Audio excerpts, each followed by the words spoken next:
2025년 10월 18일 오후 2시. 푸놈펜 프린스은행 앞. 문 열어. 내 돈 돌려내. 제발요. 제 평생 모은 돈이에요. 내 가게는 어떻게 하란 말이야. 수천 명의 사람들이 은행 정문을 두들기며 절규하고 있었습니다. 어떤 이는 울고 있었고 어떤 이는 쓰러져 있었어요. 한 노인이 은행 유리문에 이마를 부딪히며 소리쳤습니다. 40년을 모은 돈인데. 유리에 핏자국이 번졌습니다. 저는 그 광경을 싱가포르 래플즈 호텔 로비 대형 스크린으로 지켜보고 있었습니다. CNN 생중계였어요. 자막이 화면 하단을 가로질렀죠. 캄보디아 금융 시스템 붕괴. 사상 최악의 뱅크런 진행 중. 외환 보유고 고갈 임박. 하지만 정작 제 눈길을 사로잡은 건 그 다음 화면이었습니다. 앵커가 긴급 속보를 전했어요. 캄보디아 국채 금리가 24시간 만에 12% 급등했습니다. 이는 경제 전문가들조차 예측하지 못한. 저는 제 휴대폰을 꺼내 확인했습니다. 12%, 13%, 15%. 숫자가 실시간으로 치솟고 있었어요. 제 손이 떨렸습니다. 20년 경력의 국제 경제 컨설턴트로서 저는 압니다. 이런 속도는 자연적으로 일어나지 않는다는 것을요. 화면은 다시 은행 앞으로 전환됐습니다. 한 여성이 3살쯤 되어 보이는 아이를 안고 카메라 앞에서 울부짖었어요. 우리 애 분유 살 돈도 없어요. 은행이 제 돈을 다 가져갔어요. 어떻게 살란 말입니까? 경찰들이 방패를 들고 군중을 밀어냈지만 사람들은 물러서지 않았습니다. 아니, 물러설 수 없었죠. 저들에게 저 은행 안에 있는 돈은 생존이었으니까요. 이것은 바로 한국을 무시한 대가라는 것을 아는 데는 긴 시간이 필요치 않았습니다. 저는 최서준입니다. 서울대 경제학과를 나와 골드만삭스를 거쳐 지금은 독립 컨설턴트로 일하고 있죠. 동남아시아 경제 분석이 제 전문 분야입니다. 20년간 저는 냉혈한으로 살았어요. 제게 국가란 투자 대상이었고 정부는 리스크 변수였으며 국민은 소비 지표에 불과했습니다. 하지만 그날 스크린 속 그 사람들을 보는 순간 저는 깨달았습니다. 숫자 뒤에는 사람이 있다는 것을요. 그리고 누군가 의도적으로 이 나라의 숨통을 끊고 있다는 것을. 불과 48시간 전만 해도 캄보디아는 멀쩡했습니다. 외환 보유고 안정, 관광 수입 증가, 경제 성장률 6%. 그런 나라가 이틀 만에 저렇게 무너질 수 있을까요? 불가능합니다. 경제 위기에도 패턴이 있거든요. 서서히 균열이 생기고 징조가 나타나고 그 다음에 무너지는 거예요. 하지만 캄보디아는 달랐습니다. 이건 붕괴가 아니었어요. 암살이었습니다. 그리고 저는 알아야 했습니다. 누가, 왜 어떻게 한 국가를 이틀 만에 무너뜨렸는지를요. 그런데 그날 캄보디아 경제가 보여준 붕괴 속도는 제가 본 어떤 교과서에도 없는 패턴이었습니다. 이건 자연스러운 경제 위기가 아니었어요. 누군가 의도적으로 정확하게 급소를 겨냥해 칼을 꽂은 겁니다. 제 휴대폰이 미친 듯이 울리기 시작했습니다. 홍콩, 도쿄, 뉴욕에서 동시에 연락이 쏟아졌어요. 10분 만에 긴급 화상회의가 소집됐습니다. 화면에는 세계 각국의 펀드 매니저들이 창백한 얼굴로 접속해 있었죠. 최 컨설턴트. 뉴욕의 헤지펀드 대표가 소리쳤습니다. 지금 당장 설명해 주시죠. 캄보디아에 도대체 무슨 일이 벌어진 겁니까? 저는 준비할 틈도 없이 급히 자료를 띄웠습니다. 한국 정부가 캄보디아에 대한 공적 개발 원조 4,353억 원을 전격 중단했습니다. 캄보디아 재정의 18%를 차지하던 금액이죠. 홍콩의 애널리스트가 비웃듯 말했습니다. 고작 그 정도 금액으로 한 나라 경제가 이렇게까지 무너집니까? 말이 안 되는데요. 저는 그래프를 확대했습니다. 손가락이 떨렸어요. 문제는 금액이 아닙니다. 신호입니다. 화면에 캄보디아 경제 지표들이 실시간으로 추락하고 있었습니다. 한국이 손을 뗀 지 6시간 만에 일본계 자본 2조 원이 철수했습니다. 12시간 만에 싱가포르 투자자들이 줄줄이 빠져나갔어요. 지금 이 순간에도 외국 자본이 대탈출 중입니다. 저는 숨을 들이켰습니다. 이건 도미노가 아닙니다. 쓰나미예요. 회의가 끝나고 저는 호텔방으로 돌아왔습니다. 창밖으로 싱가포르의 마천루가 보였지만 제 눈에는 들어오지 않았어요. 손이 떨렸습니다. 노트북을 열었죠. 한국은 왜 이런 극단적 조치를 취한 걸까? 검색창에 캄보디아 한국인을 입력했습니다. 화면에 뜬 기사 제목들이 제 예상을 완전히 벗어났습니다. 시아누크빌 인신매매 조직, 한국인 31명 감금 중. 캄보디아 경찰, 피해자 구조 거부하고 범죄 조직의 재판매. 취업사기 피해자 가족들, 청와대 앞 농성 30일째. 제 딸 살려주세요. 손가락이 멈췄습니다. 한 영상을 클릭했어요. 50대 중반의 여성이 대형 현수막 앞에 서 있었습니다. 현수막에는 젊은 여성의 사진과 함께 이렇게 쓰여 있었죠. 제 딸 지은이를 구해주세요. 그 어머니가 카메라를 향해 말했습니다. 제 딸은 27입니다. 좋은 일자리 있다는 말에 캄보디아로 갔어요. 그런데 목소리가 떨렸습니다. 석 달째 연락이 끊겼습니다. 대사관에 도움을 요청했지만 캄보디아 경찰이 협조하지 않는다고 합니다. 제발, 제발 제 딸을 살려주세요. 화면이 흔들렸습니다. 제 손이 떨리고 있었던 거예요. 20년간 숫자로만 세상을 보던 제가 한 어머니의 절규 앞에서 무너지고 있었습니다. 저는 더 많은 자료를 찾기 시작했어요. 그리고 진실을 알게 됐습니다. 캄보디아 정부의 공식 성명서를 읽었죠. 우리는 법과 절차에 따라 움직이고 있습니다. 한국의 일방적 원조 중단은 양국 관계를 해치는 행위입니다. 법과 절차라고요? 저는 비웃음이 나왔습니다. 제가 10년간 분석해온 캄보디아 정부의 실체를 알고 있었거든요. 부패지수 하위 10%, 사법 독립성 최하위권, 언론 자유도 153위. 경찰이 피해자를 구조하는 게 아니라 범죄 조직에 되파는 나라. 이게 바로 캄보디아였죠. 그런데 한국은 왜 지금 움직인 걸까요? 20년간 참아왔던 한국이 왜 갑자기 개발도상국 공적원조 4,353억 삭감 카드를 꺼낸 겁니까? 다음 날 새벽 저는 한국 외교부의 긴급 브리핑 생중계를 지켜봤습니다. 차관이 단상에 올랐어요. 그의 표정은 제가 본 어떤 외교관보다 단호했습니다. 대한민국 정부는 캄보디아 훈 마넷 정권에게 최후 통첩합니다. 최후 통첩이라는 단어에 제 심장이 뛰었습니다. 72시간 이내에 우리 국민 31명을 석방하지 않으면 추가 조치를 취할 것입니다. 우리의 인내는 여기까지입니다. 카메라 플래시가 터졌고 기자들이 손을 들었지만 차관은 더 이상 질문을 받지 않았습니다. 그는 단상을 내려갔고 브리핑룸은 술렁거렸어요. 저는 화면을 끄고 창밖을 바라봤습니다. 싱가포르의 마천루들이 새벽빛에 물들어가고 있었죠. 추가 조치라니 뭘 더 할 수 있다는 거지. 제 머릿속으로 시나리오들이 스쳐갔습니다. 추가 경제 제재, 외교관계 단절, 아니면 그때 제 휴대폰이 울렸습니다.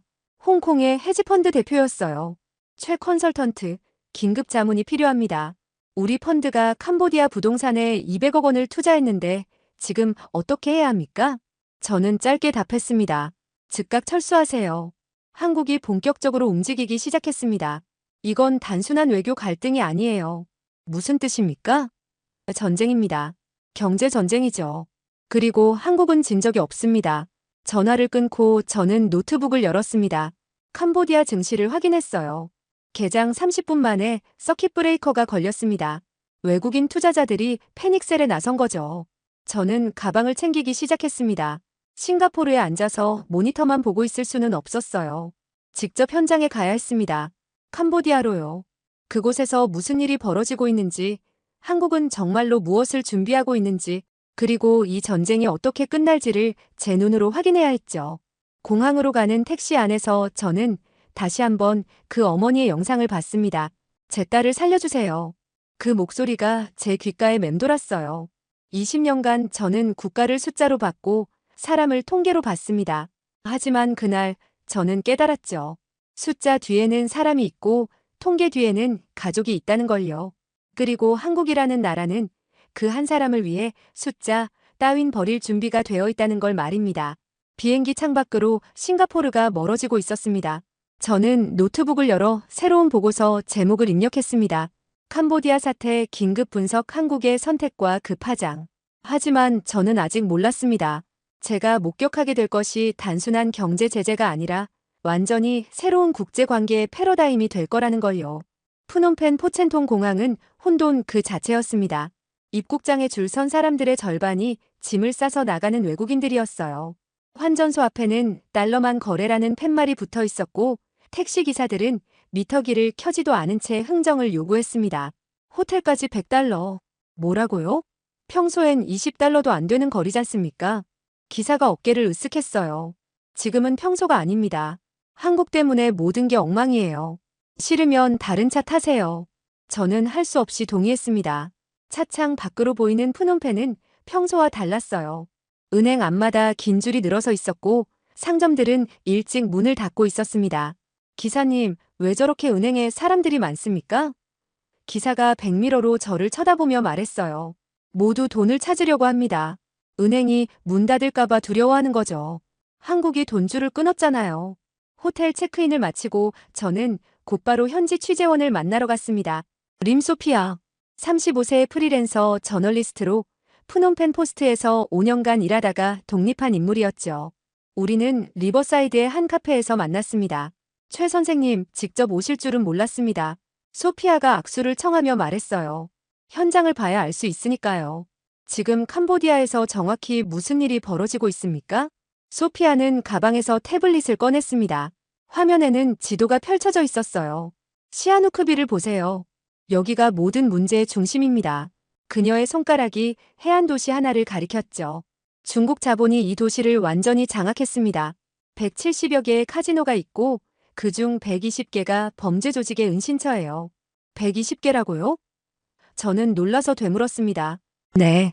겉으로는 카지노지만 실제로는 인신매매, 보이스피싱, 돈 세탁의 거점입니다. 한국인들이 거기 갇혀 있어요. 소피아가 사진 몇 장을 보여줬습니다. 높은 철조망으로 둘러싸인 건물들, 경비원들, 그리고 창문마다 설치된 철창. 이게 카지노입니까?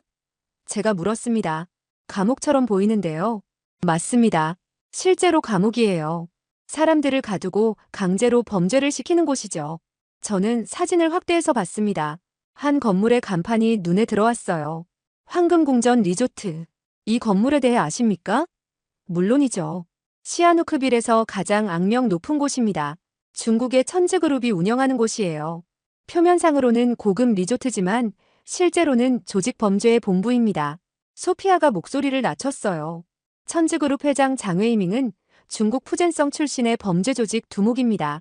동남아시아 전역에 카지노 네트워크를 구축했죠. 제 친구 하나가 작년에 거기 취재하러 갔다가 이틀 만에 강제 추방당했습니다. 캄보디아 경찰이 직접 공항까지 데려다 줬어요. 경찰이 왜 범죄자를 보호합니까? 소피아가 쓴웃음을 지었습니다. 여기선 경찰도 장사꾼입니다. 천지그룹이 매달 경찰청에 50만 달러를 바칩니다. 우리 돈으로 6억 5천만 원이죠. 그러니 누가 누굴 잡겠습니까? 저는 커피잔을 내려놓았습니다. 식은 커피가 쓴맛을 냈어요. 그럼 정부 전체가 공범이라는 뜻입니까? 공범이 아니라 파트너입니다. 훈 마네 총리의 측근 3명이 천지그룹의 자문위원으로 등록되어 있어요. 장웨이밍 회장이 매년 컨설팅 비용 명목으로 거액을 뿌리죠. 그의 자산은 27조 원으로 추정됩니다. 제 주먹이 저절로 쥐어졌습니다. 20년간 부패한 정권을 많이 봤지만 이 정도는 처음이었어요. 최 선생님, 소피아가 조심스럽게 물었습니다. 시아누크빌에 가실 생각이십니까? 당연하죠. 직접 봐야 합니다. 위험합니다. 외국인 기자들도 감시당하고 있어요. 저는 기자가 아닙니다. 경제 컨설턴트죠. 투자 조사 목적이라고 하면 됩니다. 다음 날 새벽 저는 소피아와 함께 시아누크빌로 향했습니다. 4시간을 달려 도착한 그곳은 제 상상을 초월했어요. 도시 전체가 중국어 간판으로 뒤덮여 있었습니다. 황금용 카지노, 행운의 별 리조트, 부귀영화 센터. 한글이나 크메르어는 찾아볼 수 없었죠. 여기가 정말 캄보디아입니까? 제가 중얼거렸습니다. 아니면 중국의 어느 도시 같은데요. 소피아가 차를 세웠습니다. 저기 보이는 건물이 황금궁전입니다. 15층짜리 건물이 해변가에 우뚝 서 있었어요. 겉으로 보기엔 화려한 리조트였지만 자세히 보니 모든 창문에 철창이 쳐져 있었습니다. 한국인들이 저기 있습니까? 네. 제 취재원 정보로는 3층과 6층에 집중적으로 수용되어 있어요. 대부분 20대 청년들입니다. 저는 쌍안경을 꺼냈습니다. 건물을 관찰하기 시작했죠. 경비원이 10명도 넘게 보였습니다. 모두 무전기를 차고 있었고 일부는 경봉을 들고 있었어요. 저들이 경비원입니까? 아니면 간수입니까? 제가 물었습니다. 둘 다입니다. 안에 있는 사람들이 도망가지 못하게 막는 게 주 임무예요. 그때 건물 3층 창문 하나가 눈에 들어왔습니다. 누군가 창문 틈으로 밖을 내다보고 있었어요. 거리가 멀어서 얼굴은 보이지 않았지만 그 사람의 절망이 느껴지는 것 같았습니다. 소피아, 저 안에서 탈출한 사람이 있습니까? 2명 있었습니다. 그들은 지금 어디 있습니까? 소피아가 한숨을 쉬었어요. 한 명은 경찰에 붙잡혀서 다시 조직에 넘어갔습니다. 다른 한 명은 한국 대사관에서 보호받고 있어요. 경찰이 탈출자를 조직에 돌려줬다고요? 네. 현상금이 걸려 있거든요. 탈출자 1명당 1,000달러입니다. 저는 쌍안경을 내려놓았습니다. 분노가 치밀어 올랐어요. 이건 국가가 아니었습니다. 범죄 조직이 국가라는 이름을 쓰고 있는 거였죠. 그날 저녁 저는 시아누크빌의 한허름한 게스트하우스에 머물렀습니다. 소피아는 프놈펜으로 돌아갔고 저는 혼자 남았어요. 노트북을 열고 보고서를 작성하기 시작했습니다. 캄보디아는 더 이상 주권국가로서의 기능을 상실했다. 정부 조직은 범죄 카르텔의 하부 구조로 전락했으며 사법 체계는 완전히 마비되었다. 이런 상황에서 외교적 협상은 무의미하다. 한국 정부의 강경 대응은 불가피한 선택이었으며 오히려 늦은 감이 있다. 키보드를 두드리는 제 손가락이 떨렸습니다. 20년간 냉정함을 유지하며 살았지만 그날 밤은 달랐어요. 창밖을 내다봤습니다. 어둠 속에서 황금궁전의 네온 사인이 번쩍이고 있었어요. 저 안에 30여 명의 한국인이 갇혀 있습니다. 매일 18시간씩 범죄를 강요당하고 도망치면 구타당하고 가족에게 연락도 못하고 있죠. 그들의 부모는 대한민국 어딘가에서 밤잠을 설치며 기도하고 있을 겁니다. 제발 제 아이를 살려주세요. 제 휴대폰이 울렸습니다. 서울의 고객사였어요. 최 컨설턴트, 현장 상황이 어떻습니까? 저는 짧게 답했습니다. 한국의 선택이 옳았습니다. 이 정권과는 대화가 불가능합니다. 한국은 더 강하게 밀어붙여야 합니다. 전화를 끊고 저는 다시 창밖을 바라봤습니다. 멀리 바다가 보였어요. 고요한 밤바다였지만 저는 알고 있었습니다. 곧 폭풍이 몰려올 거라는 걸요. 한국이라는 이름의 폭풍이 말입니다. 시아누크빌에서의 사흘째 아침, 제 휴대폰이 미친 듯이 울려댔습니다. 새벽 5시였어요. 화면에는 서울, 도쿄, 홍콩, 싱가포르에서 온 메시지들이 폭주하고 있었습니다. 최 컨설턴트, CNN 속보 보셨습니까? 한국이 움직였습니다. 이건 대박 사건입니다. 저는 황급히 노트북을 켰습니다. CNN 메인 화면에 긴급 속보가 떠 있었어요. 한국, 캄보디아의 여행 금지령 발동. 흑색 경보 최고 단계. 하지만 진짜 충격은 그 다음이었습니다. 일본, 싱가포르, 대만 동시 여행 경보 상향. 아세안 국가들 추가 조치 검토 중. 저는 숨을 크게 들이켰어요. 이건 단순한 여행 제한이 아니었습니다. 이건 완벽한 경제 포위망이었죠. 노트북 화면을 빠르게 전환하며 각국 발표문을 확인했습니다. 일본 외무성의 성명이 특히 눈에 들어왔어요. 캄보디아 내 자국민 보호를 위해 즉각 여행 금지 조치. 체류 중인 일본인의 조속한 귀국을 권고함. 싱가포르 정부는 더 직설적이었습니다. 캄보디아 정부의 법치 기능 마비 상태 확인. 레벨 4 경보 발령. 모든 항공편 운항 재검토. 저는 계산기를 두드렸습니다. 캄보디아 관광 수입의 세부 구조가 머릿속에서 정리되기 시작했어요. 한국인 연간 방문객 110만 명, 일본인 80만 명, 싱가포르인 40만 명. 이들이 지출하는 금액만 합쳐도 연간 3조 5천억 원 규모였습니다. 그리고 그 돈줄이 지금 막 끊긴 겁니다. 저는 옷을 주워 입고 밖으로 나갔습니다. 시아누크빌의 아침거리는 전날과 완전히 달랐어요. 여기저기서 비명소리가 들렸습니다. 호텔 로비에는 짐을 싼 외국인 관광객들이 체크아웃 줄을 서 있었죠. 다음 비행기가 언제입니까? 지금 당장 공항으로 가야 합니다. 이 나라는 위험합니다. 해변가로 걸어갔습니다. 평소라면 관광객들로 북적여야 할 해변이 텅 비어 있었어요. 리조트 직원들이 멍한 표정으로 서 있었습니다. 한 리조트 매니저가 전화기를 붙잡고 울고 있더군요. 사장님, 오늘 예약 취소가 370건입니다. 다음 주까지 전부 취소됐어요. 어떻게 하면 좋습니까? 저는 그 광경을 지켜보며 가슴이 먹먹해졌습니다. 이건 무고한 사람들이 고통받는 모습이었으니까요. 하지만 동시에 저는 알고 있었습니다. 이건 불가피한 선택이었다는 것을요. 캄보디아 정권이 한국인 31명을 범죄 조직에 넘긴 순간 이 결과는 예정되어 있었던 겁니다. 제 휴대폰이 울렸습니다. 소피아였어요. 최 선생님, 앙코르와트로 가보셔야 합니다. 지금 거기서 믿을 수 없는 일이 벌어지고 있어요. 저는 즉시 차를 빌렸습니다. 시아누크빌에서 시엠립까지 6시간을 달렸죠. 해가 중천에 떴을 때 저는 앙코르와트에 도착했습니다. 세계 최대의 종교 유적지, 유네스코 세계문화유산, 연간 250만 명이 방문하는 캄보디아 관광의 상징. 그런데 그곳이 유령 도시처럼 변해 있었습니다. 앙코르와트 정문 앞에 섰습니다. 주차장에는 차가 10대도 없었어요. 평소라면 수백 대의 관광버스로 가득 찰 공간이 텅 비어 있었습니다. 매표소 직원이 의자에 앉아 멍하니 하늘을 쳐다보고 있었죠. 입구로 걸어 들어갔습니다.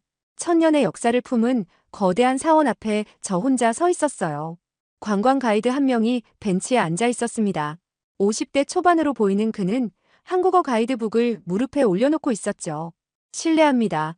혹시 괜찮으시면 말씀 좀 나눌 수 있을까요? 제가 조심스럽게 물었습니다. 그가 고개를 들었어요. 눈이 충혈되어 있었습니다. 당신은 한국 사람입니까? 그가 한국어로 물었습니다. 발음이 유창했어요. 네, 그렇습니다. 그럼 제게 전해주세요.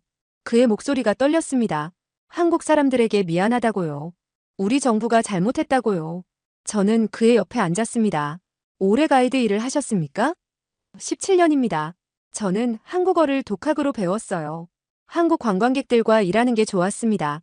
그분들은 우리 문화를 존중했고 항상 친절했죠. 그가 가이드북을 쓰다듬었습니다. 제 딸이 대학에 다닙니다. 등록금을 벌기 위해 이 일을 했어요. 그런데 이제 어떻게 합니까? 한국 관광객이 많이 오셨습니까? 우리 수입의 60%였습니다. 아침 6시부터 밤 8시까지 일했어요. 힘들었지만 행복했습니다. 그가 눈물을 닦았습니다. 하지만 우리 정부가 한국 사람들을 인질로 잡았어요. 어떻게 이럴 수 있습니까? 우리에게 밥을 먹여준 사람들을 말입니다. 저는 그의 손을 잡았습니다. 할 말이 없었어요. 시장 쪽으로 걸어갔습니다. 기념품 가게들이 줄지어 있었는데 대부분 셔터를 내리고 있었습니다. 한 가게만 문을 열고 있더군요. 40대 후반의 여성이 빈 가게 안에 앉아 있었어요. 손님 들어오세요.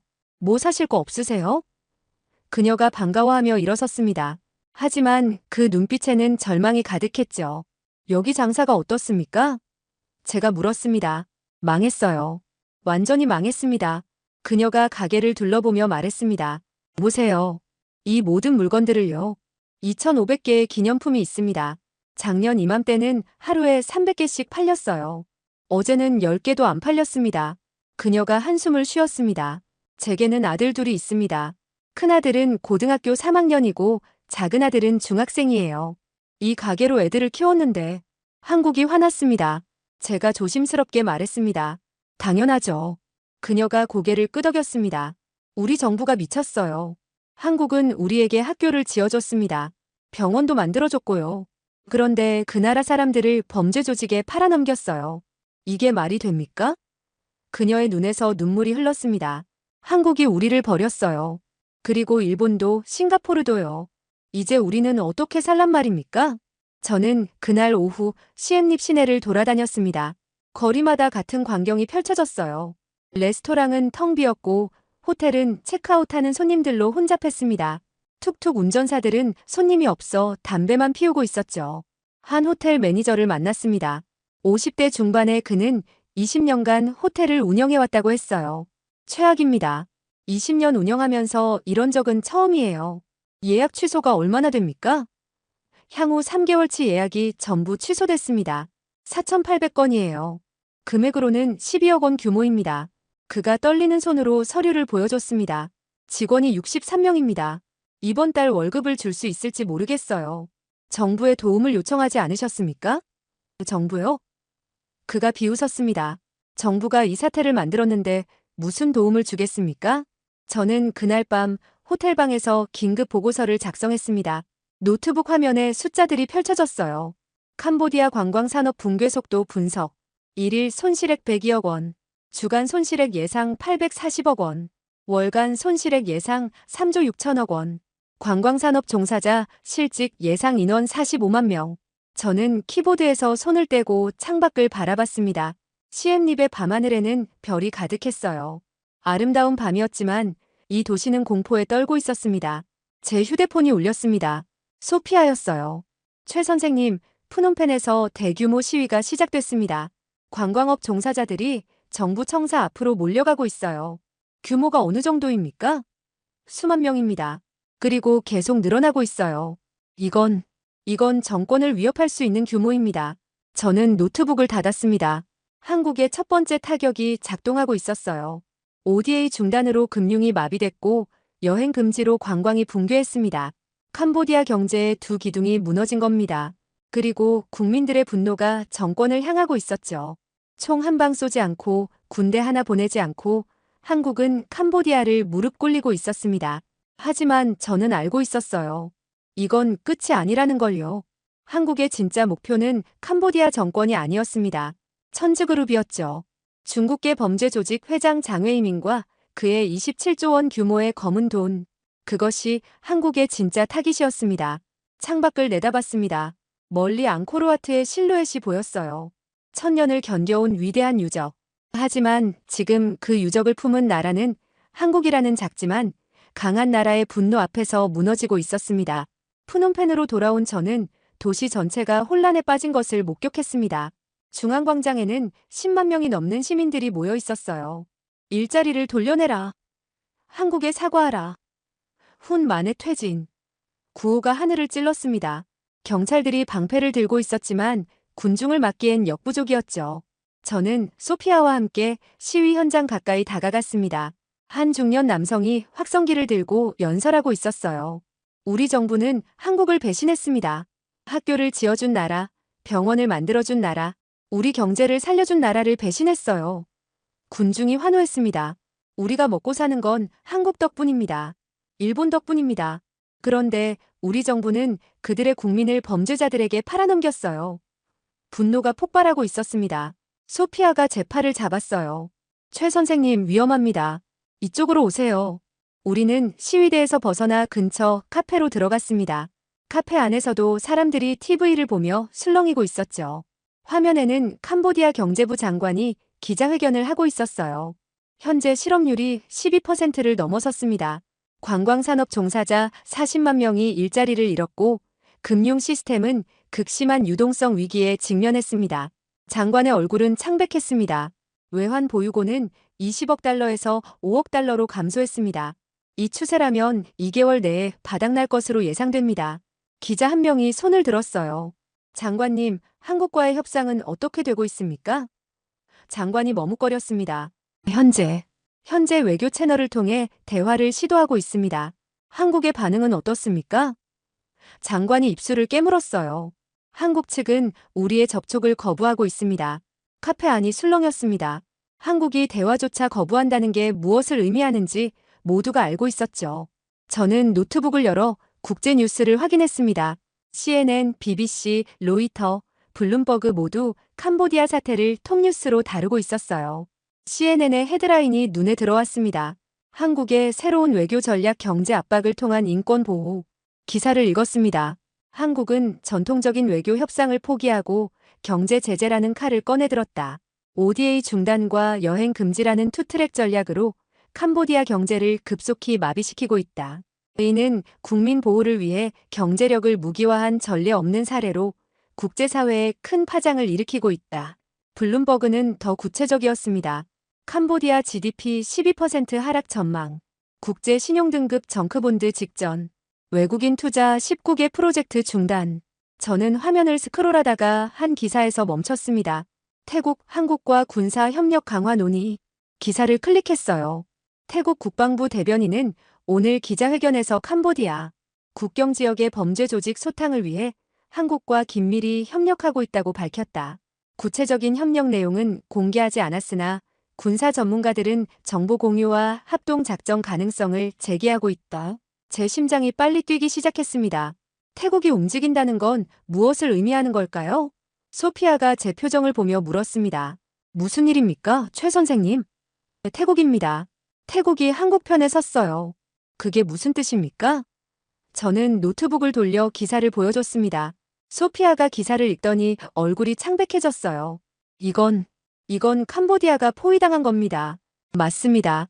한국이 경제로 조이고 태국이 군사적으로 압박하는 겁니다. 캄보디아는 이제 사방이 막혔어요. 그날 저녁 저는 긴급 고객사 회의에 참석했습니다. 화상회 화면에는 서울, 도쿄, 홍콩의 투자자들이 접속해 있었죠. 서울의 펀드 매니저가 먼저 입을 열었습니다. 최 컨설턴트, 솔직히 물어보겠습니다. 캄보디아는 얼마나 더 버틸 수 있습니까? 저는 준비한 자료를 공유했습니다. 제 분석으로는 최대 6주입니다. 외환 보유고 고갈까지 사주 사회적 혼란이 통제 불능 상태에 이르는 시점까지 2주 추가. 그 이후는 저는 잠시 말을 멈췄습니다. 정권 붕괴입니다. 회의실이 조용해졌습니다. 도쿄의 애널리스트가 물었어요. 한국이 정말로 정권 붕괴까지 밀어붙일 거라고 보십니까? 이미 밀어붙이고 있습니다. 한국의 목표는 협상이 아니라 제거예요. 제거라니 무엇을 제거한다는 겁니까? 천즈그룹입니다. 저는 다음 슬라이드를 넘겼습니다. 화면에 천즈그룹의 조직도가 나타났어요. 중국계 범죄 조직 천즈그룹, 회장 장웨이밍, 자산 규모 27조 원, 동남아시아 6개국에 카지노 237개 운영, 인신매매, 보이스피싱, 돈 세탁이 주 수입원, 연간 범죄 수익 추정치 5조 원, 홍콩의 투자자가 휘파람을 불었습니다. 5조 원이라고요? 네. 그리고 그 돈이 어디로 흘러가는지 아십니까? 캄보디아 정부 고위층입니다. 훈 마네 총리의 측근 8명이 천즈그룹으로부터 연간 10억 원 이상의 뇌물을 받고 있어요. 이건 정부가 아닙니다. 범죄 카르텔이죠. 회의가 끝나고 저는 호텔방으로 돌아왔습니다. 샤워를 하고 침대에 누웠지만 잠이 오지 않았어요. 창밖에서는 여전히 시위대의 구호 소리가 들렸습니다. 제 휴대폰이 울렸습니다. 모르는 번호였어요. 여보세요? 최서준 컨설턴트입니까? 낯선 남자의 목소리였습니다. 한국어였어요. 그렇습니다. 누구십니까? 신원은 밝힐 수 없습니다. 다만 한 가지만 전하겠습니다. 이틀 후 시아누크빌에서 큰일이 벌어질 겁니다. 그곳에 계시면 안 됩니다. 무슨 일이 벌어진다는 겁니까? 전화가 끊겼습니다. 저는 침대에서 일어나 창밖을 바라봤습니다. 푸놈펜의 밤하늘은 불안하게 흔들리고 있었어요. 큰일이 벌어진다? 무슨 일일까요? 그리고 왜 저에게 경고를 한 걸까요? 노트북을 열어 시아누크빌 관련 뉴스를 검색했습니다. 특별한 건 없었어요. 하지만 제 직감이 말하고 있었습니다. 폭풍이 온다고요. 한국이라는 이름의 거대한 폭풍이 말입니다. 이틀 후 저는 푸놈펜을 떠나 태국 방콕으로 향했습니다. 정체를 알 수 없는 경고 전화가 마음에 걸렸거든요. 방콕에 도착한 저는 오랜 인맥인 태국 국방부 출입 기자 뿌라윗을 만났습니다. 우리는 수쿠밋의 한 레스토랑에서 만났어요. 서준, 오랜만이야. 갑자기 왜 방콕에 온 거야? 뿌라윗이 반갑게 악수를 청했습니다. 캄보디아 사태 때문이에요. 태국이 한국과 협력한다는 소문을 들었습니다. 뿌라윗의 표정이 진지해졌어요. 소문이 아니야. 사실이야. 그리고 곧 세상이 알게 될 거야. 무슨 뜻입니까? 뿌라윗이 주위를 살피더니 목소리를 낮췄습니다. 한국 특수부대가 태국 우타파오 공군기지에 도착했어. 30명 규모야. 그리고 태국 공군 F-16편대가 비상 대기 중이야. 제 숨이 멎었습니다. 작전을 준비하고 있다는 겁니까? 그것 이상이야. 한국은 단순한 구출 작전이 아니라 천즈그룹을 완전히 제거할 계획이야. 그리고 태국이 공군력을 지원하기로 했어. 저는 잔을 내려놓았습니다. 손이 떨렸어요. 이건 전쟁입니다. 정확해. 범죄와의 전쟁이지. 그리고 한국은 이미 승리를 확신하고 있어. 그날 밤 저는 호텔방에서 긴급 보고서를 작성하기 시작했습니다. 하지만 키보드를 두드리는 제 손가락이 자꾸 멈췄어요. 무언가 찜찜한 느낌이 들었습니다. 한국의 작전이 성공할까요? 혹시 실패하면 어떻게 될까요? 그때 휴대폰에 뉴스 알림이 떴습니다. 중국 외교부 캄보디아 사태에 대한 입장 발표. 저는 황급히 기사를 클릭했습니다. 중국 외교부 대변인은 오늘 기자회견에서 캄보디아는 중국의 우방국이며 일방적인 경제 제재는 지역 안정을 해친다고 밝혔다. 또한 캄보디아 주권을 존중해야 한다며 한국을 간접적으로 비판했다. 제 머릿속이 복잡해졌습니다. 중국이 개입하기 시작한 겁니다. 하지만 다음 문장을 읽고 저는 안도했어요. 다만 구체적인 지원 계획에 대해서는 언급을 피했다. 중국은 말만 하고 실제 행동에는 나서지 않을 거라는 뜻이었습니다. 미국이 뒤에 있으니까요. 다음 날 아침 뿌라윗에게서 전화가 왔습니다. 서준, 지금 당장 우타파오로 와. 작전이 시작됐어. 뭐라고요? 지금? 지금이야. 서둘러. 저는 택시를 잡아 타고 우타파오 공군기지로 향했습니다. 2시간을 달려 도착했을 때 하늘에서는 전투기 엔진 소리가 울리고 있었어요. 뿌라윗이 기지 외곽에서 저를 기다리고 있었습니다. 늦었어. 작전이 20분 전에 시작됐어. 그가 쌍안경을 건네주었습니다. 하늘을 올려다봤어요. 6대의 F-16 전투기가 편대를 이루며 캄보디아 방향으로 날아가고 있었습니다. 저들이 뭘 하는 겁니까? 시아누크빌 황금궁전 리조트를 타격해. 천주그룹의 본부야. 제 심장이 터질 것 같았습니다. 우리는 기지 내 상황실로 이동했습니다. 뿌라윗의 언론인 신분 덕분에 특별히 출입이 허가됐죠. 상황실에는 태국 공군 장교들과 한국 특수부대 요원들이 모니터를 지켜보고 있었어요. 대형 스크린에는 실시간 위성 영상이 펼쳐져 있었습니다. 황금궁전 리조트가 보였어요. 갑자기 건물 옆에서 성광이 터졌습니다. 유도폭탄이 감시탑을 명중시킨 겁니다. 타겟 1 명중. 태국 장교의 목소리가 울렸습니다. 타겟 2 명중. 타겟 3 명중. 연달아 폭발이 일어났습니다. 통신중계소, 전력공급시설, 경비초소가 차례로 파괴됐어요. 그리고 화면이 전환됐습니다. 헬리콥터 4대가 건물 옥상에 접근하고 있었습니다. 독수리 침투 개시. 한국군 지휘관의 목소리였습니다. 헬기들이 옥상에 착륙했고 특수부대원들이 빠르게 건물 안으로 진입했습니다. 상황실의 긴장감이 극에 달했습니다. 무전 소리가 들려왔어요. 3층 확보, 인질 13명 발견. 6층 확보, 인질 18명 발견. 지하 확보, 추가 인질 없음. 전원 확보 완료. 31명 전원 무사. 상황실에서 환호성이 터졌습니다. 태국 장교들이 서로 껴안고 기뻐했어요.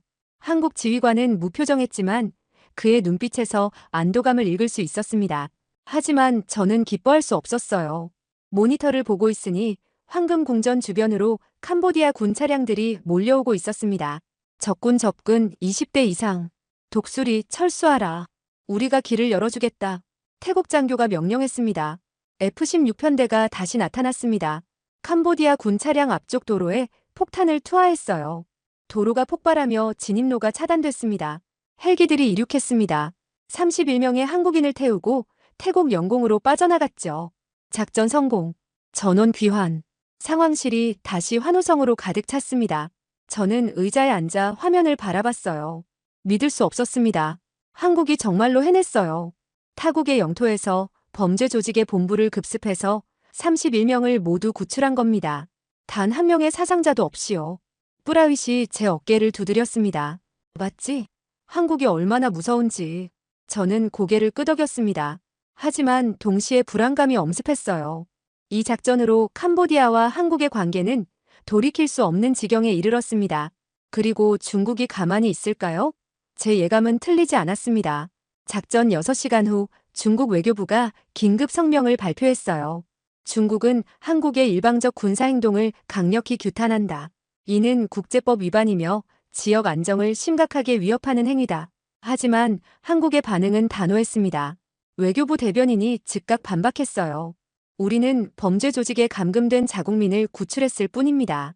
캄보디아 정부가 법치 기능을 포기한 상황에서 우리는 불가피한 선택을 한 것입니다. 국제 여론은 한국 편이었습니다. CNN의 논평이 대표적이었어요. 한국의 작전은 완벽했다. 민간인 피해 제로, 목표 달성 100%. 의는 국민 보호를 위한 정당한 자위권 행사로 봐야 한다. 저는 그날 밤 방콕 호텔방에서 보고서를 마무리했습니다. 제목은 캄보디아 사태의 전환점 군사작전과 그 의미였어요. 하지만 마지막 문장을 쓰면서 저는 잠시 멈췄습니다. 한국은 승리했다. 하지만 진짜 전쟁은 이제 시작이다. 창밖을 내다봤습니다. 방콕의 밤하늘은 평화로웠지만 국경 너머 캄보디아는 혼돈에 빠져 있을 겁니다. 그리고 한국은 이제 마지막 카드를 꺼낼 준비를 하고 있었어요. 작전 성공 다음 날 국제사회의 반응은 극명하게 갈렸습니다. 저는 방콕에서 프놈펜으로 돌아왔어요. 공항에 도착하자마자 분위기가 심상치 않았습니다. 군인들이 곳곳에 배치되어 있었고 외국인에 대한 검문이 강화됐죠. 택시를 타고 시내로 들어가는데 거리 곳곳에 외국의 침략을 규탄한다는 현수막이 걸려 있었어요. 호텔에 도착해 TV를 켰습니다. 캄보디아 국영방송에서는 훈 마넷 총리의 긴급 담화가 방송되고 있었어요. 어제 새벽 우리 영토가 침략당했습니다. 한국과 태국 군대가 우리 주권을 유린했습니다. 총리의 목소리는 분노로 떨리고 있었습니다. 이는 명백한 전쟁 행위입니다. 국제사회는 이 불법적인 침략을 규탄해야 합니다. 하지만 그의 연설은 공허하게 느껴졌어요. 왜냐하면 모두가 알고 있었으니까요. 캄보디아 정부가 한국인을 범죄 조직에 넘긴 사실을 말입니다. 제 휴대폰이 울렸습니다. 소피아였어요. 최 선생님, 큰일 났습니다. 중국 대사가 캄보디아 정부에 군사 고문단 파견을 제안했대요. 뭐라고요? 저는 침대에서 벌떡 일어났습니다. 하지만 미국이 즉각 반발했어요. 백악관 대변인이 성명을 냈습니다. 중국의 군사 개입은 영내 긴장을 고조시킬 것이라고요. 저는 노트북을 열어 백악관 홈페이지에 접속했습니다. 성명서가 올라와 있었어요. 미국은 한국의 자국민 구출 작전을 지지한다. 캄보디아 정부는 법치 기능을 회복하고 범죄 조직과의 결탁을 끊어야 한다. 일본도 한국을 지지했습니다. 일본 정부는 한국의 결단을 높이 평가한다.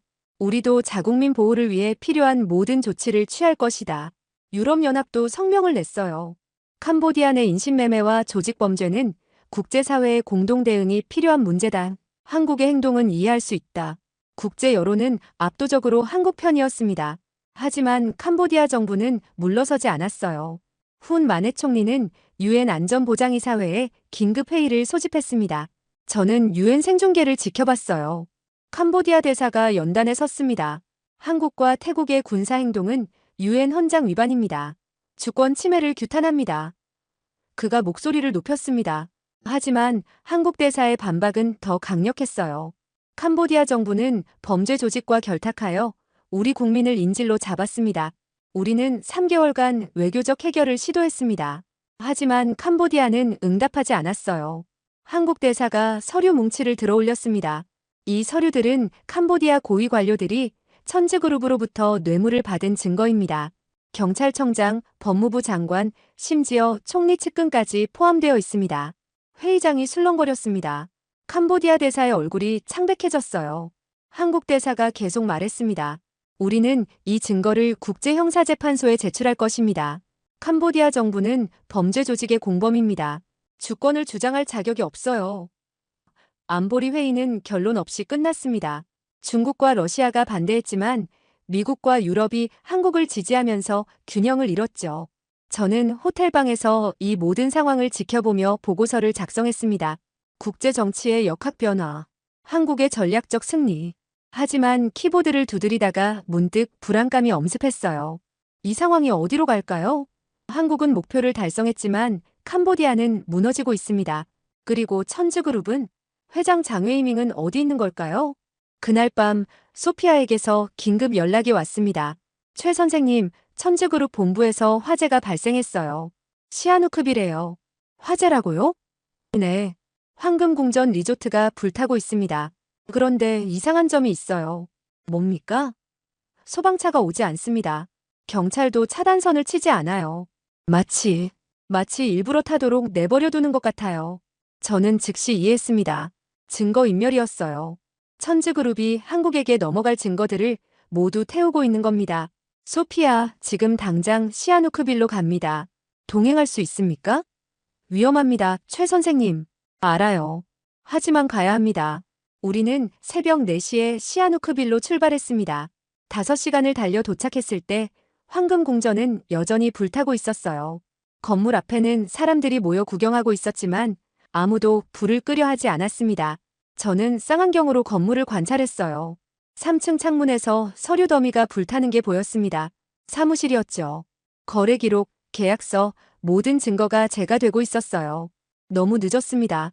제가 중얼거렸습니다. 하지만 소피아가 제 팔을 잡았어요. 아닙니다, 최 선생님. 보세요. 그녀가 가리킨 곳을 봤습니다.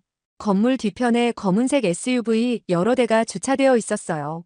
그리고 사람들이 짐을 싣고 있었습니다. 저들이 뭘 옮기는 겁니까? 저는 쌍안경을 확대했습니다. 서버였어요. 컴퓨터 서버를 옮기고 있었습니다.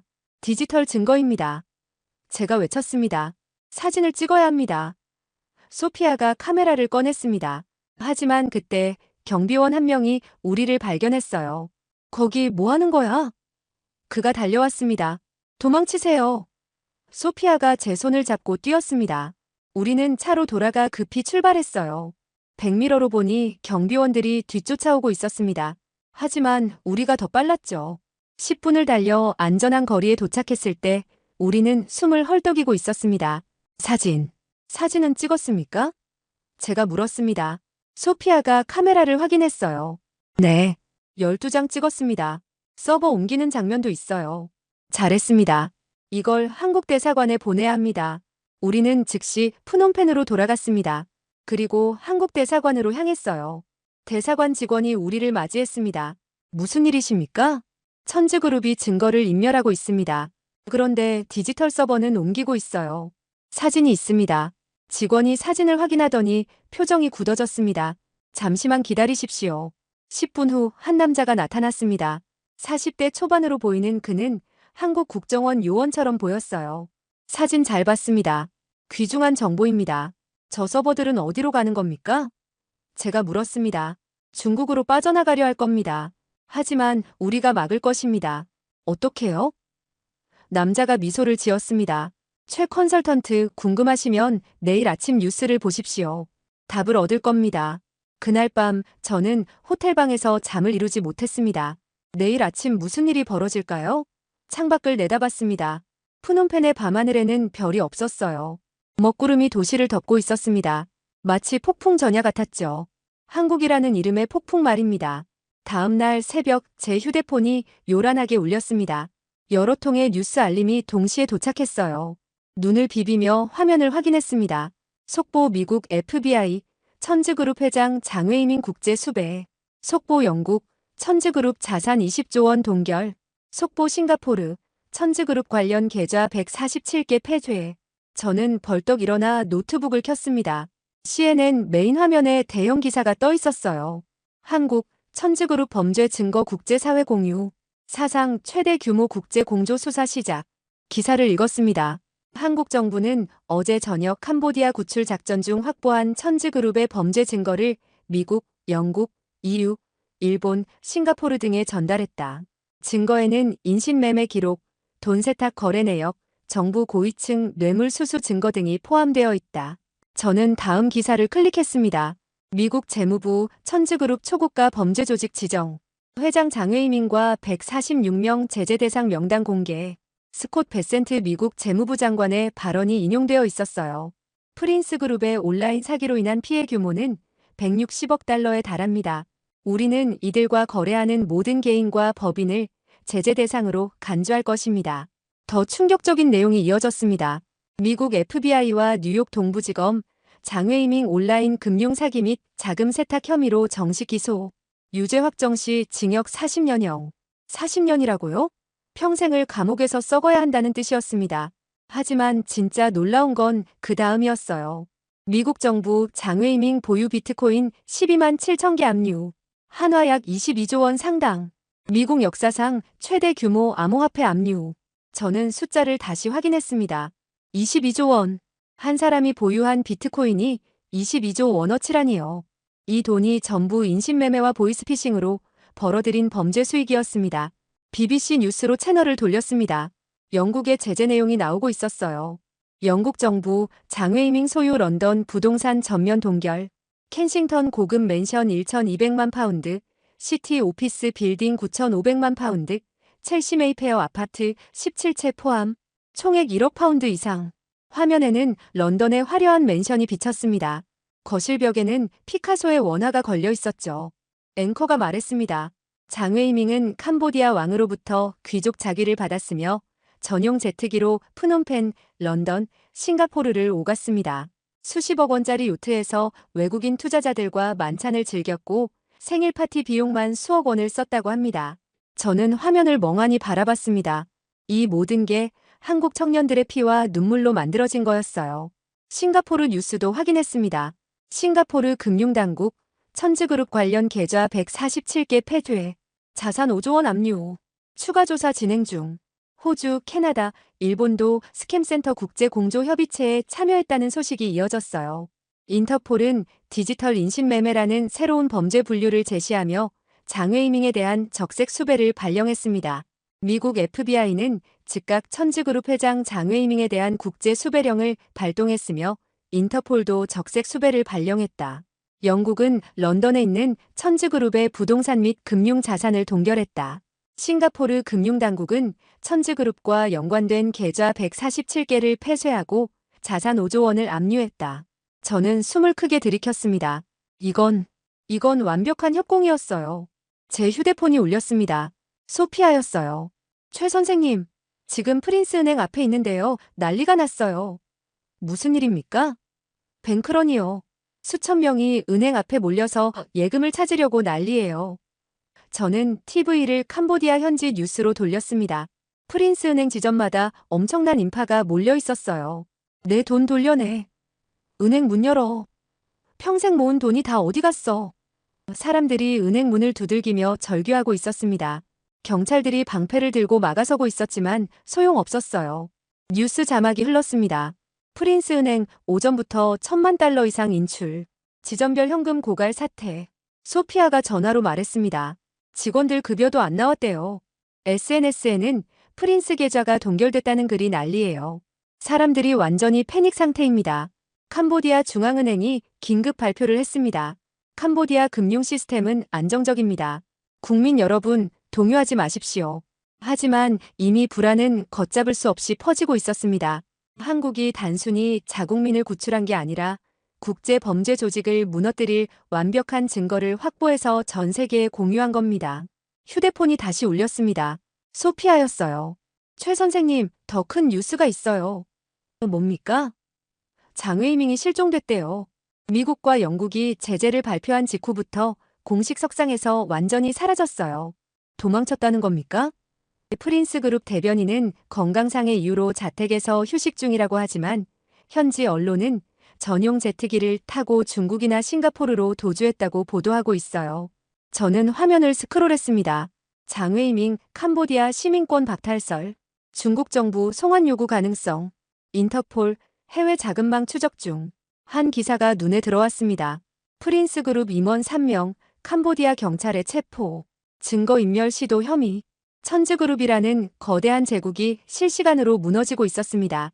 22조 원의 비트코인, 1억 파운드의 런던 부동산, 5조 원의 싱가포르 자산. 이 모든 것이 동결되고 압류됐어요. 그리고 그 정점에 있던 장외이밍은 행방불명 상태였습니다. 뭐라고요? 경찰청장이요? 네. 미국이 제공한 증거에 그의 이름이 있었대요. 천지그룹으로부터 연간 15억 원의 뇌물을 받았다고 합니다. 지금 프놈펜 전체가 난리예요. 천지그룹 관련자들이 줄줄이 체포되고 있어요. 저는 TV를 켰습니다. 캄보디아 뉴스가 나오고 있었어요. 경찰청장이 수갑을 찬 채 경찰차에 실리는 장면이 방송되고 있었습니다. 기자들이 그를 에워싸고 질문을 쏟아냈죠. 청장님, 뇌물 받은 게 사실입니까? 천지그룹과 어떤 관계입니까? 경찰청장은 고개를 숙인 채 아무 말도 하지 않았습니다. 뉴스는 계속됐어요. 법무부 차관 체포, 재무부 국장 긴급조사, 총리 측근 임명 자택 압수수색. 캄보디아 정부가 내부에서 무너지고 있었습니다. 저는 옷을 주워 입고 밖으로 나갔어요. 프놈펜 시내로 향했습니다. 중앙광장에는 다시 수만 명의 시민들이 모여 있었습니다. 하지만 이번엔 분위기가 달랐어요. 부패 척결, 정부 개혁, 범죄와의 전쟁. 사람들은 이제 정부를 향해 개혁을 요구하고 있었습니다. 한 대학생이 마이크를 잡고 연설하고 있었어요. 우리는 천지그룹이 우리나라를 어떻게 망쳤는지 이제 알았습니다. 우리 정부가 그들과 한패였다는 것도 알았어요. 군중이 환호했습니다. 한국은 우리에게 진실을 보여줬습니다. 그들은 자국민을 구하는 동시에 우리를 고통받게 한 범죄자들의 정체를 밝혀냈어요. 저는 그 광경을 보며 전율했습니다. 한국의 전략이 완성되고 있었어요. 단순히 경제를 압박한 게 아니라 캄보디아 국민들 스스로 변화를 요구하게 만든 겁니다. 제 휴대폰이 울렸습니다. 서울의 고객사였어요. 최 컨설턴트, 긴급회의가 소집됐습니다. 지금 접속 가능하십니까? 네, 잠시만요. 저는 근처 카페로 들어가 노트북을 켰습니다. 화상회의에 접속하니 이미 10여 명의 투자자들이 대기하고 있었어요. 최 컨설턴트, 설명해 주십시오. 지금 무슨 일이 벌어지고 있습니까? 저는 준비한 자료를 공유했습니다. 한국의 3단계 전략이 완성됐습니다. 1단계, ODA 중단으로 금융 마비. 2단계, 여행 금지로 관광 붕괴. 3단계, 국제 공조로 범죄 조직 제거. 그럼 이제 끝난 겁니까? 한 투자자가 물었습니다. 아닙니다. 제가 고개를 저었습니다. 이제 마지막 단계가 남았습니다. 마지막 단계라니요? 캄보디아 정권 교체입니다. 회의실이 조용해졌습니다. 제가 계속 설명했어요. 한국의 목표는 처음부터 정권 교체였습니다. 부패한 정권을 무너뜨리고 법치가 작동하는 새로운 정부를 세우는 것. 그래야 자국민을 다시는 위험에 빠뜨리지 않을 수 있으니까요. 하지만 정권 교체를 어떻게 합니까? 한국이 직접 개입할 수는 없잖아요. 직접 개입하지 않습니다. 캄보디아 국민들이 스스로 하게 만드는 거죠.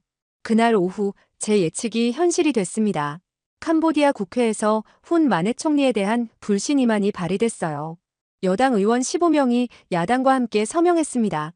총리는 국가를 범죄 조직에 팔아넘겼습니다. 더 이상 이 나라를 이끌 자격이 없어요.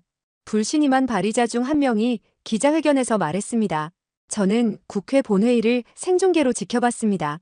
훈 마넷 총리가 연단에 섰어요. 그의 얼굴은 창백했습니다. 나는 최선을 다했습니다. 하지만 그의 목소리가 떨렸습니다. 하지만 국민의 신뢰를 잃었다면 물러나는 것이 맞습니다. 의원들이 술렁거렸습니다. 나는 오늘로 총리직을 사임합니다. 국회가 술렁거렸습니다. 일부는 박수를 쳤고 일부는 침묵했어요. 하지만 모두가 알고 있었습니다. 시대가 바뀌었다는 것을요. 저는 노트북을 닫고 창밖을 바라봤습니다. 푸놈펜의 하늘은 맑았어요. 먹구름이 걷히고 햇살이 도시를 비추고 있었습니다. 한국은 해냈습니다. 총 한 방 쏘지 않고 전쟁 없이 완벽하게 승리한 겁니다. 제 휴대폰이 울렸습니다. 뿌라윗이었어요. 서준, 한국 대사관에서 기자회견이 있을 거야. 가봐야 해. 저는 즉시 택시를 잡아 탔습니다. 한국 대사관으로 향했죠. 대사관 앞에는 이미 수많은 기자들이 모여 있었습니다. 한국 대사가 단상에 올랐어요. 대한민국 정부는 캄보디아의 새로운 시작을 환영합니다. 대사가 말했습니다. 우리는 처음부터 캄보디아 국민과 싸운 것이 아닙니다. 범죄 조직과 싸웠을 뿐입니다. 이제 캄보디아가 법치국가로 거듭나길 바랍니다. 그렇게 된다면 우리는 다시 손을 잡을 것입니다. 기자 한 명이 손을 들었습니다. 대사님, ODA 재개는 언제쯤 가능합니까? 새 정부가 수립되고 법치 시스템이 복구되면 즉각 재개하겠습니다. 또 다른 기자가 물었어요. 이번 사태로 한국의 국제적 위상이 높아졌다는 평가가 있습니다. 어떻게 생각하십니까? 대사가 잠시 생각하더니 답했습니다. 우리는 위상을 높이려고 한 것이 아닙니다. 단지 우리 국민을 지켰을 뿐입니다. 하지만 세계가 우리를 다르게 본다면 그것은 우리가 국민을 최우선으로 생각한다는 것을 보여줬기 때문일 겁니다. 저는 그 말을 듣고 가슴이 뭉클했습니다. 20년간 국제 경제를 분석하며 살았지만 진짜 국가의 힘이 무엇인지 이제 알 것 같았어요. GDP도 아니고 군사력도 아니었습니다. 국민을 지키겠다는 의지. 그것이 진짜 힘이었죠. 인천공항에 도착했을 때 한국의 공기가 다르게 느껴졌어요. 더 맑고 더 따뜻한 것 같았습니다. 공항 로비에서 뉴스를 봤습니다. 캄보디아 구출 국민 31명, 오늘 귀국. 저는 그 게이트로 향했습니다. 많은 사람들이 환영 피켓을 들고 서 있었어요. 게이트가 열렸습니다. 31명의 한국인이 하나둘씩 나왔어요. 그들의 얼굴에는 눈물과 안도가 섞여 있었습니다. 한 청년이 나왔을 때 한 여성이 비명을 지르며 달려갔어요. 지민아. 앞서 제가 영상으로 봤던 그 어머니였습니다. 어머니와 딸이 껴안고 울었습니다. 주변 사람들도 함께 울었죠. 저도 모르게 눈물이 났어요. 한 남자가 마이크 앞에 섰습니다. 구출된 31명 중 한 명이었어요. 저는 그저 평범한 회사원입니다. 좋은 일자리가 있다는 말에 속아서 캄보디아로 갔죠. 그곳에서 지옥을 경험했습니다. 매일 18시간씩 범죄를 강요당했고 도망치면 구타당했어요. 죽고 싶었습니다. 그의 목소리가 떨렸습니다. 하지만 제 나라가 저를 포기하지 않았습니다. 대한민국이 저를 찾아왔어요. 경제 제재를 하고 외교 전쟁을 벌이고 심지어 군대까지 보내서 저를 구해냈습니다. 그가 깊이 고개를 숙였습니다. 감사합니다.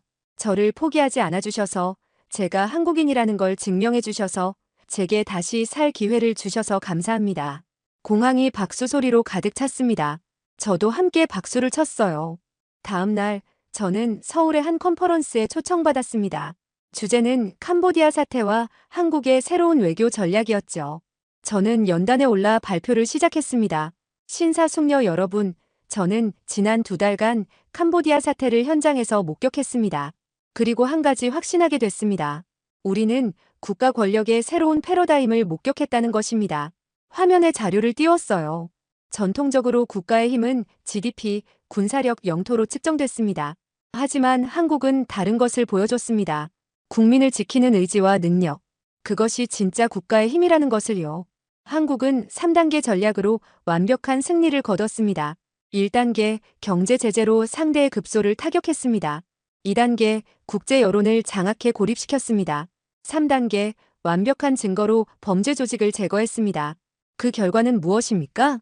한국인 31명 전원 구출, 천지그룹 붕괴, 캄보디아 부패 정권 퇴진, 새로운 정부 수립. 이 모든 것을 총 한 방 쏘지 않고 달성했습니다. 청중이 박수를 쳤습니다. 저는 마지막 슬라이드를 보여줬어요. 이제 세계는 한국을 다르게 봅니다. 경제 대국도 군사 강국도 아닌 국민을 지키는 나라로 말입니다. 발표가 끝나고 질의응답 시간이 있었습니다. 한 청중이 손을 들었어요. 최 컨설턴트, 이번 사태로 한국 경제에 타격은 없었습니까? 4,353억 원 규모의 ODA를 포기했는데요. 저는 미소를 지었습니다. 숫자로만 보면 손실입니다. 하지만 한국이 얻은 것은 돈으로 살 수 없는 것입니다. 국민의 신뢰, 국제사회의 존경, 그리고 국가로서의 자존감이죠. 또 다른 질문이 나왔습니다. 다른 나라들도 한국의 방식을 따라할까요? 이미 따라하고 있습니다. 일본이 필리핀에서 유사한 조치를 취했고, 싱가포르도 자국민 보호 정책을 강화했어요. 한국이 새로운 기준을 만든 겁니다. 컨퍼런스가 끝나고 저는 서울 거리를 걸었습니다.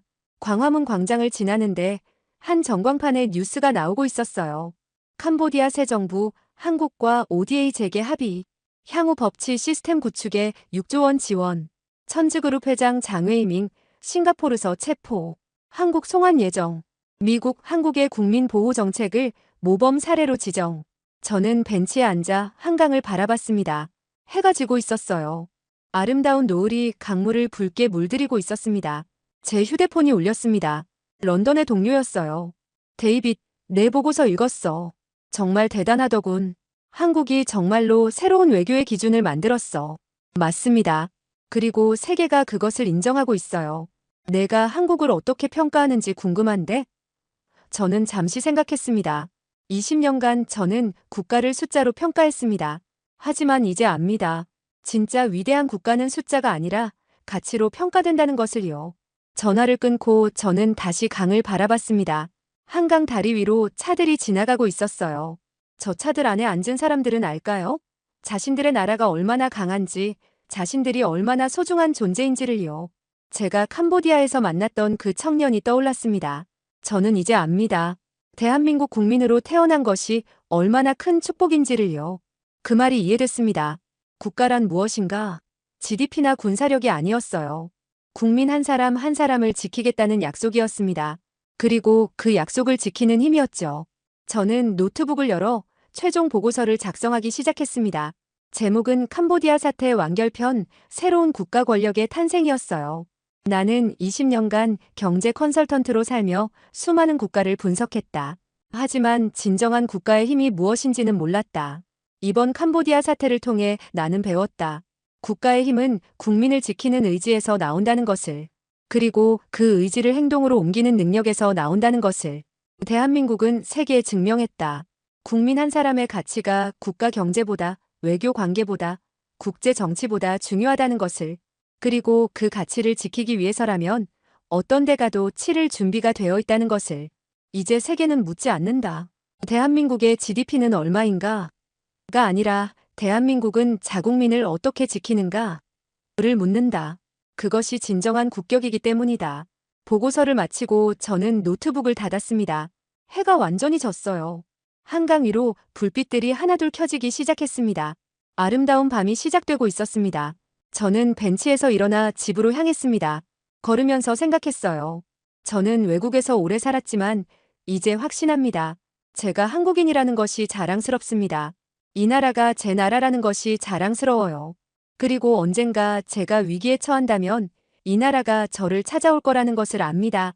끝까지 포기하지 않고요. 그것이 바로 대한민국입니다.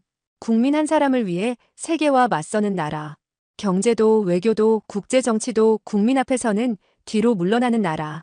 그래서 위대한 나라입니다. 집에 도착해 창밖을 내다봤습니다. 서울의 불빛들이 반짝이고 있었어요. 저 불빛 하나하나가 한 사람의 삶이고 한 가족의 이야기입니다. 그리고 이 나라는 저 불빛들을 지키기 위해 존재합니다. 저는 노트에 마지막 한 문장을 적었습니다. 나는 영국에서 태어나 세계를 떠돌며 살았지만 오늘 처음으로 진심으로 부러운 사람들을 만났다. 대한민국 국민들이다. 그들은 자신들을 지켜줄 나라가 있다는 것을 안다. 그리고 그 나라는 약속을 지킨다는 것을 안다. 이것이 진정한 행복이 아니고 무엇이